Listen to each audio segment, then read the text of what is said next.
Now, in science language, those words are called high arousing words. Yeah, scientists are really good at naming things.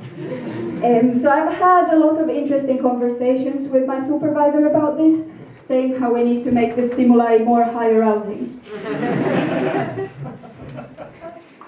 So to study this, I use a device called eye tracker, which comes on top of your head and it shows where your eyes are moving.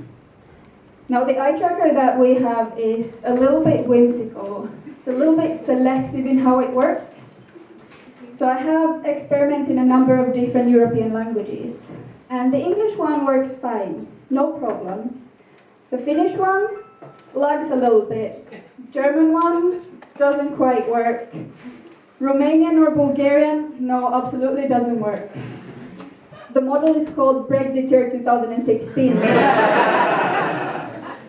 Now, obviously I wanted to fix this, so I looked at the manual, and it said that I should try pouring some milkshake on it.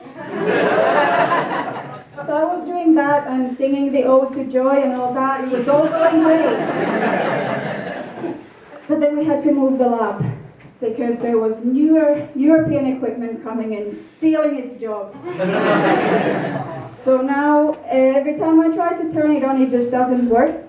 And I get this big error message saying, uninstall the NHS. So I'm interested in bilinguals and how we feel less when we speak in a second language. So basically, it might be easier for you to discuss embarrassing topics or swear.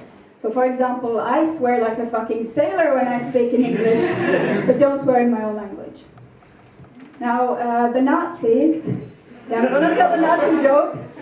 The Nazis thought that bilingualism causes schizophrenia, which was amongst some of the things they got wrong about humans.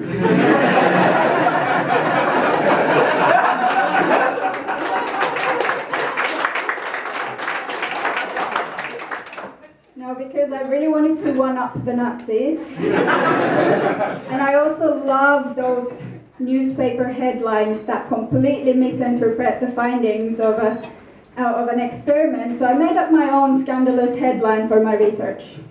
Being bilingual makes you a psychopath. So I think I'm going to become the new science editor of Daily Mail when I graduate. All the possibilities. Bilingualism kills children. Bilingualism causes cancer. Now, people think that doing a PhD is something really prestigious, like ivory tower and all of that. It's not. I think that doing a PhD is a little bit like having a baked potato for lunch. You think it's a good idea, but it's always a little bit raw on the inside, a little bit disappointing. And then you have the feelings, which correspond to your results. It's just this ambiguous mush, and you don't want to poke too deep into it because you don't know what you're going to find.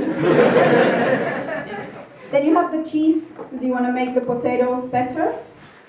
So that's when you realize that your whole PhD has just gone wrong, and you're trying to salvage whatever is left, but you just see everything melting in front of your eyes. And then you have the chives or other garnish that you put on top. So that's the one experiment that you thought was not going to be interesting, and it ends up being the best part of the whole disappointing dish. People also think that you have to be really smart to do a PhD. Also not true. A PhD does not come with an IQ. So the other weekend, a couple of friends and I were having a really nice cheese and wine night, and then we decided to live act joke. How many PhD students do you need to open a baby gate? 4 of us was not enough.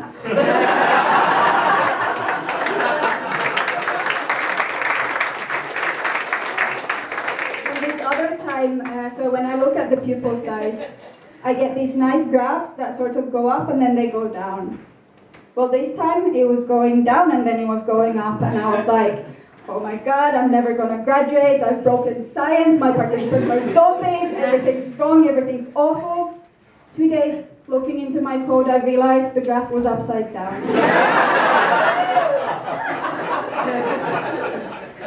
So actually focusing on something so niche for such a long time can make you a little bit more dumb. It's a bit like a toddler who's just learned to draw, and instead of making these beautiful, colorful drawings, they pick up one crayon and draw with that for 4 years, and then they get to call themselves a doctor.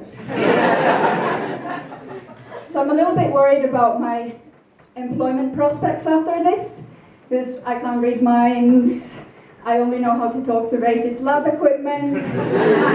The only practical skill that I have from my PhD is knowing how to Google stuff. I'm really good at it. Let's see where it takes me. Speaking of Googling, my friend Holly, she is doing her PhD on social media and sleep in adolescents. And this one time she wanted to find a paper that looks at the gender differences. So she goes and she types on Google, Lee 1999, adolescent sleep sex. Now don't try that. That will not give you results. That will give you a warning that says, child pornography is a criminal offense, seek help. So she might get to call herself a doctor, but she might also be on a watch list. But that's okay. I've also had an instance of a mistaken identity when I was mistaken for a prostitute.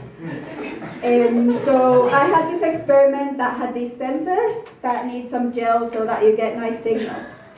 So my supervisor tells me, go and buy some KY jelly. And I'm like, okay, sure. Didn't know at that time it's a personal lubricant.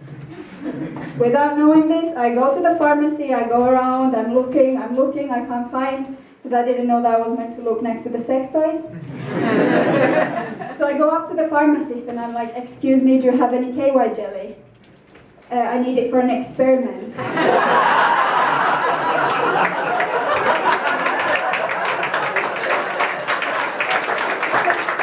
And he just sort of stares at me and I'm like a big package, I need it for about 250 people.